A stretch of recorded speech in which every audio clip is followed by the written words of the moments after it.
रहमतुल्लाहि व बरकातहू। ज़रा गौर करिएगा, आज मैं आपको एक ऐसी कहानी सुनाने जा रही हूँ जो तारीख़ इस्लाम की सबसे दर्दनाक कहानियों में से एक है। ये कहानी किसी दुश्मन की नहीं, ये कहानी किसी मुनाफिक की भी नहीं, ये कहानी है रसूलुल्लाह सल्लल्लाहु अलैहि वसल्लम के सबसे करीबी इंसान की।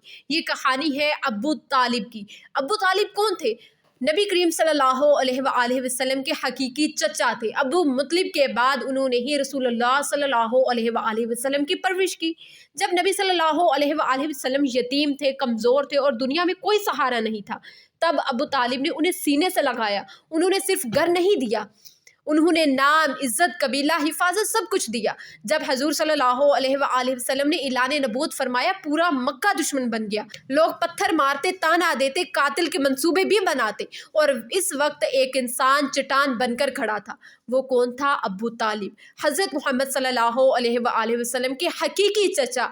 कुरैश आए, धमकियाँ दी, अपने भतीजे को रोक लो या हम जंग करेंगे। अब्बू तालिब ने साफ कहा, खुदा की कसम, अगर ये सूरज मेरे एक हाथ में और चांद दूसरे हाथ में रख दे, तब भी मैं मोहम्मद सल्लल्लाहु अलैहि वसल्लम का साथ नहीं छोड़ूंगा।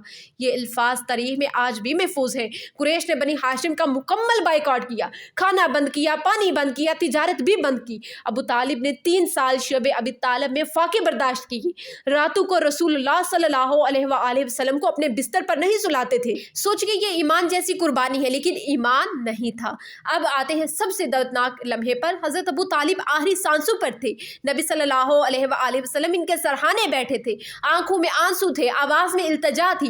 आप सल्लल्लाहु अलैहि वसल्लम ने फरमाया, ए मेरे चचा, बस एक बार कह दो ला इलाहा इल्लल्लाह, मैं क़यामत के दिन तुम्हारे हक में खड़ा हो जाऊंगा। लेकिन इसी वक्त अबू जहल और दूसरे सरदार भी मौजूद थे। उन्होंने कहा, क्या तुम अब्दुल मुत्तलिब के दीन को छोड़ दोगे? और अबू तालिब खामोश हो गए और इसी खामोशी में ये अल्फाज कहे, मैं अपने बाप अब्दुल मुत्तलिब के दीन पर ही मरूंगा।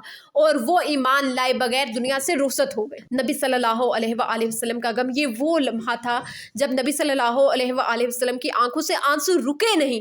आप सल्लल्लाहु अलैहि वसल्लम ने फरमाया, जब तक मुझे रोका ना गया, मैं तुम्हारे लिए मगफिरत की दुआ करता रहूँगा। लेकिन फिर अल्लाह की तरफ से फैसला आ गया, ईमान के बगैर मगफिरत ही नहीं। नबी करीम सल्लल्लाहु अलैहि वसल्लम ने फरमाया, क़यामत के दिन अबू तालिब को जहन्नुम का सबसे हल्का अजाब दिया जाएगा।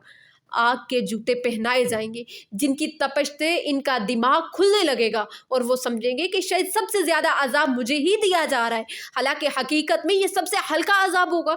देखिए, ये सुनकर एक दफ़ा इंसान का दिल कांप जाता है ना। ये वाक़या क्या सिखाता है? ये हमें सिखाता है कि अबू तालिब बुरा इंसान था? हरगिज़ नहीं। इस्लाम मानता है, उन्होंने कुर्बानी दी, हिफाजत की, हिदमत की, लेकिन ईमान नहीं था। और इस्लाम का असूल बहुत ही वाज़िया है, ईमान बुनियाद है, अमाल इसके बाद आते हैं। बुनियाद ना हो तो अमारत कबूल ही नहीं होती। हाँ, आज हम कहते हैं मैं दिल का अच्छा हूँ, मैं किसी का बुरा नहीं करता, मैं मदद करता हूँ, ये सब अच्छी बातें हैं, लेकिन सवाल ये है, मेरा अल्लाह से तल्लुक कहाँ है? नमाज कहाँ है? अकीदा कहाँ है? रसूलुल्लाह सल्लल्लाहु अलैहि वसल्लम की इताअत, हलाल और हराम की फिक्र कहाँ है? ये वो चीज़ें हैं जो नेकी को कबूलियत देती हैं। कि कहीं ऐसा ना हो हम सारी ज़िंदगी इंसानों की खिदमत करें लेकिन अल्लाह को भूल जाए। अल्लाह की रज़ा सबसे बड़ी कामयाबी है और ईमान इस कामयाबी की कुंजी है।